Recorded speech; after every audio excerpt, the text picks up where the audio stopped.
¿Qué tal? Bienvenidos a la tela para cortar de la cartelera de Riyadh de este sábado. Realmente era mucha la expectativa, pero también realmente hay muy poca tela para cortar. Muchos de los que esperábamos mucha cosa, vimos poca cosa y además no hubo aquellas peleas que realmente nos tuvieran al filo de la butaca, excepto la primera, la de Abdullah Mason contra Zen Knox. El resto no solo ganaron en dos de ellas los favoritos con la amplitud, como es el caso de Benavides contra Yarde y el caso del Ban contra el Puma, sino que en la victoria de Devin Haney nos quedamos esperando mucha cosa de los dos. Pero vamos a ir por partes en este resumen, en esta tela para cortar, empezando por la pelea estelar, la de David Benavides contra Anthony Yarde. Realmente Yarde, basta ver los comentarios y las reacciones, decepcionó a muchos. Muchos incluso llegan al extremo de alegar de que fue prácticamente por el cheque. Vimos un extraño Anthony Yarde, muy lejos de aquel que realmente se fajaba y dio grandes peleas, incluso en sus célebres derrotas contra Artur Beterbiev o contra Sergey Kovalev. Realmente fue partícipe de unas guerras impresionantes, cosa que no sucedió en esta pelea.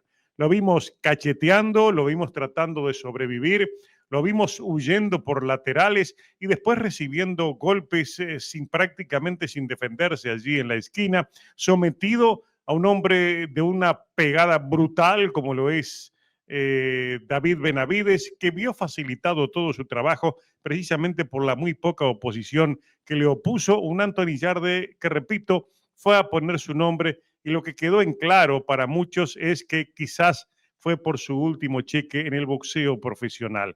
Como sea una gran victoria de David Benavides, ahora lo que viene es esa pelea que estaba esperando Golden Boy inmediatamente, minutos después de terminada la misma, inmediatamente colocó allí en sus cuentas en redes sociales el primer póster, el primer banner de esa pelea para mayo entre el zurdo Ramírez y David Benavides por los títulos en el peso crucero, los dos títulos en el peso crucero del zurdo Ramírez, lo van a vender como una verdadera guerra mexicana, pero en definitiva es un gran negocio, quieren hacer mucho dinero y transformar en cierta medida al ganador de esa pelea en la próxima cara del boxeo mexicano. Seguramente esperaban que Canelo Álvarez ya no diera más batalla y se retirara del ruedo, pero Canelo Álvarez, como sabemos, seguramente allá por agosto o septiembre va a estar cumpliendo la revancha contra Terence Crawford, es decir, todavía le queda alguna bala para gastar a Canelo Álvarez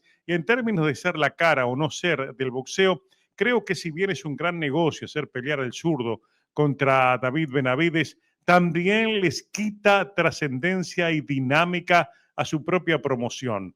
Yo siento de que David Benavides tenía que haber, como sea, intentado ir a buscar los títulos en las 175 libras, lo que no pudo en 168 tratar de lograr en 175 por un tema delegado y por aquello de que también él desea convertirse en la gran cara del boxeo mundial y para eso tenía que haber tratado de enfrentar a Dimitri Bivol. No lo hará, en mayo irá contra el zurdo, no sabemos lo que ocurrirá después. Si ustedes me preguntan qué esperar de esa pelea, muchos ya lo ven ganador a David Benavides contra el zurdo Ramírez. Yo siento que es una pelea que en principio es muy difícil imaginarnos el tipo de batalla que veremos, porque estamos hablando de dos hombres que se van a enfrentar muy por encima a la hora de la pelea de las 200 libras, que es el límite, son 200 libras del peso crucero. Cualquiera de los dos va a andar por las 210. No es lo mismo ver a este Benavides en 175 que verlo 25, 30 libras más pesado.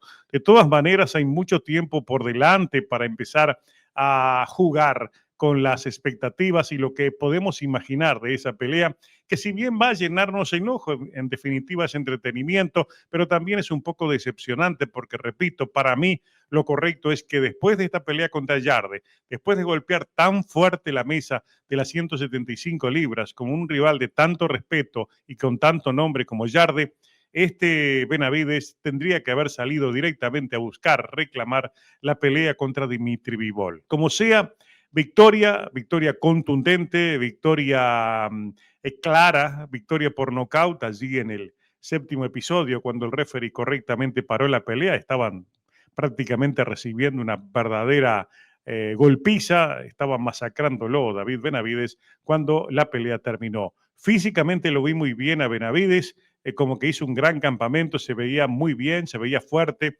Él estéticamente es un boxeador que parece, digamos, incluso hay algunos que hicieron las comparaciones, ¿no? Se enfrentó un fisiculturista contra un boxeador que estéticamente no se ve, digamos, no llama a la perfección, sin embargo, lo ve con mucha capacidad física, con mucha capacidad aeróbica y con una velocidad de vértigo para colocar sus golpes, aunque claro, hay que dejar en claro de que se le vio todo facilitado por la poca y mínima oposición que puso allí en el cuadrilátero un Anthony Yarde, que quizás tengan razón aquellos que se quejan de que apenas fue por el cheque a poner su nombre para darle esta gran victoria, entonces permitirle esta gran victoria a David Benavides. Eso con la pelea estelar, es decir, como les decía, no colmó las expectativas, no fue aquello que esperábamos. Tampoco fue lo que esperábamos la pelea de Devin Haney contra Brian Norman. Yo les había dicho en la previa de que si Norman no noqueaba iba a perder esa pelea, cosa que efectivamente sucedió.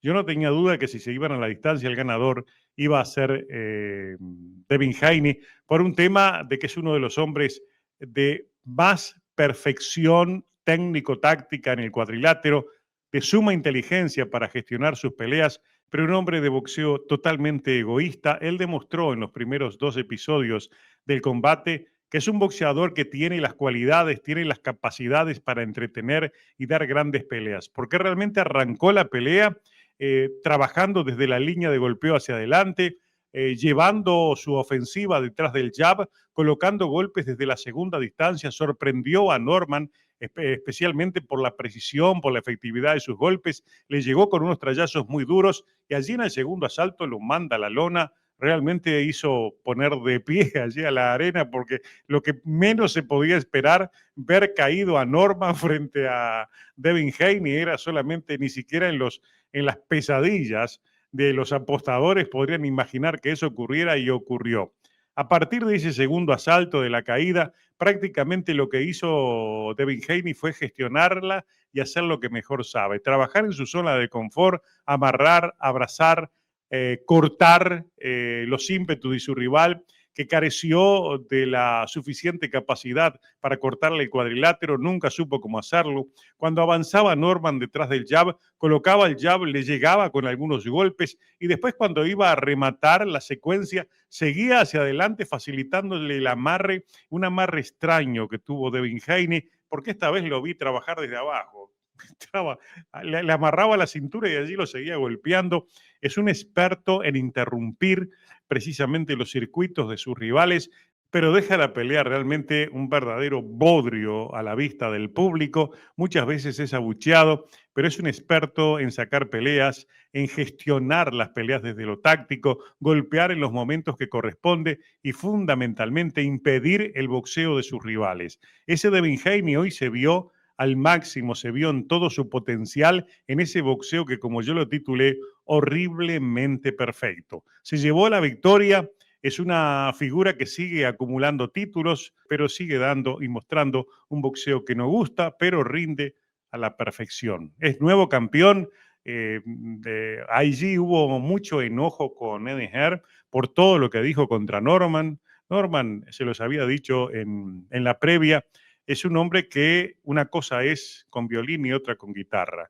Cuando enfrenta a rivales que van al intercambio, que van a la pelea de perros, como lo fueron Santillán, como lo fue Jin Sasaki, él se hace un verdadero festín. Pega duro y le gusta tomar a los rivales entrando y allí les coloca sus golpes de poder, pero cuando se las viera con un elusivo, con la calidad en elusividad de Devin Haney, iba a tener problemas, si no noqueaba perdía, se los dije, y efectivamente eso fue lo que quedó en una pelea que realmente no llenó el ojo, que aburrió, y que efectivamente ahora pone a Devin Haney en línea a buscar títulos en una división que está bastante flaca en términos de grandes figuras y que puede seguir acumulando títulos en función del próximo rival. No sabemos si va a ser el Rolly Romero. El Rolly va a tener una pelea muy difícil con Gasillov. Yo creo que pierde.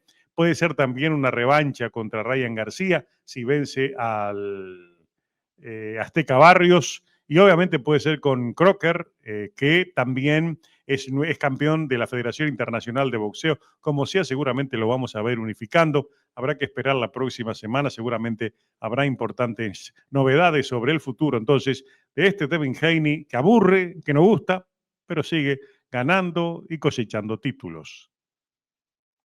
Una de las peleas esperadas, obviamente, era la de Elván Rodríguez contra el Puma Martínez. Se calentó mucho en lo previo, había mucha expectativa de lo que pudiera suceder con el Puma. Estuvo muy lejos de lo que muchos esperaban con mucha ansiedad, que lograra dar el batacazo. Por lo menos, al menos en lo personal, yo esperaba una pelea más competitiva, pero se encontró con un rival demasiado fuerte, demasiado grande, pero sobre todas las cosas con un caudal enorme de herramientas que hace fácil cualquier pelea. Ganó cuando y como quiso el BAM, controló la pelea de principio a fin, le rompió la nariz temprano al Puma, que tenía dificultades para respirar permanentemente. Creo que fue allí por el segundo asalto que le colocó, yo creo que fue con un jab, porque realmente los jab al principio fueron los que iban lastimando, destruyendo. Después cambió y empezó a conectar allí a la zona del cuerpo, variando en su golpeo. Y una de las cosas que mejor hace, que me recuerda a muchas de las maniobras de Vasil Lomachenko, que son los cambios de ángulos. De repente él sale por acá, golpea por este otro lado, con una facilidad pasmosa. Realmente es un púgil súper dotado en términos de herramientas y que está en el momento exacto del inicio de su gran crecimiento. Como les dije en el título, no le veo el techo. Ya no le quedan rivales en 115 libras, independiente a que vaya a unificar para irse unificado a las 118 libras y seguramente al Van lo vamos a empezar a ver en aguas profundas, allí en 118 y quizás en 122. Es un hombre que ya terminó la etapa en que tiene que andar buscando rivales. Ahora los otros van a tener que buscarlo a él para ver quién puede romperle el piso a un Van Rodríguez que realmente tiene enormes cualidades y las demostró en esta pelea que era la de su graduación. No fue cualquier rival, estamos hablando de un Puma Martínez que venció 2 veces a Yoka, que venció 2 veces a Yerwin en Cajas. Realmente venía con muchos antecedentes, venía con buena experiencia, un hombre que de pegada dura, un hombre que aguanta y que además, si le rompía la distancia, podría ser peligroso, pero hicieron un trabajo perfecto. Trabajó desde la distancia más cómoda, la media distancia. Desde allí fue colocando sus trayazos, no le dio espacios al Puma. Cuando el Puma logró llegarle simplemente con el bending, con el cuerpeo, se fue sacando sus golpes. Realmente en ningún momento lo lastimó, lo conmovió siquiera con sus trayazos duros y al mismo tiempo le quitó el protagonismo ofensivo. El Puma ha sido alguien que en sus peleas ha superado los 1000 golpes, de los cuales ha conectado prácticamente la mitad. Realmente se vio muy lejos en esta oportunidad, lo duplicaba en los golpes conectados y lanzados, lo abrumó con su volumen, lo obligó a estar a la defensiva, molesto con el problema en la nariz, y yo creo que demoraron demasiado, no debieron permitirle llegar al 10º episodio, podrían haberle evitado el knockout parándolo, quitándolo de la pelea allí por el 7º, el 8º asalto, porque se veía que iba camino a que en cualquier momento lo noquearan, estaba mal. Incluso él cuando llegaba a la esquina le decía al entrenador, no doy más, y cualquier entrenador lo primero que tiene que tener como premisa es proteger a su púgil. Creo que no lo hicieron, no lo tengo claro, pero me da la impresión de que no lo protegieron, lo dejaron llegar hasta un extremo en el cual se sabía que podía recibir un golpe muy duro y perder por un nocaut espantoso como perdió, que prácticamente muchos ya lo están elevando a la categoría de nocaut del año. Una pena que quizás no merecía el Puma por toda su trayectoria. De ahí entonces a que quizás debieron quitarlo de la pelea y pararla allí por el 7º o el 8º. Como sea, una gran victoria entonces del Pan Rodríguez, gran figura que seguramente en estas próximas horas aparecerá en los libra por libra, ya no solo dentro de los 5 mejores, sino dentro de los 3 mejores.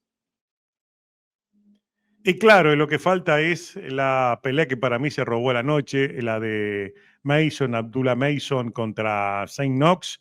A mí me gustaría verlos de nuevo. Una gran victoria de un estilista de una calidad enorme como Mason, un hombre agresivo, ofensivo, pero que sabe manejar los tiempos de pelea, que tiene el control permanente, no importa que esté en la retaguardia, que tiene un contragolpe letal, que trabaja con una perfección asombrosa el golpeo desde los ángulos sin salir a los ángulos, apenas con leves movimientos, y que tiene un jab letal, realmente un martillo que va golpeando y lastimando. A un hombre como Knox que me impresionó realmente, estaba lastimado allí encima del ojo desde muy temprano, el segundo, tercer asalto. Sin embargo, aguantó todo lo que le colocó. Realmente fue, por momentos era golpiza de tantos golpes que recibía. A veces recibía 3 o 4 golpes para lanzar uno. Él dijo que no le molesta que lo traten de unidimensional. Es un hombre lineal por completo.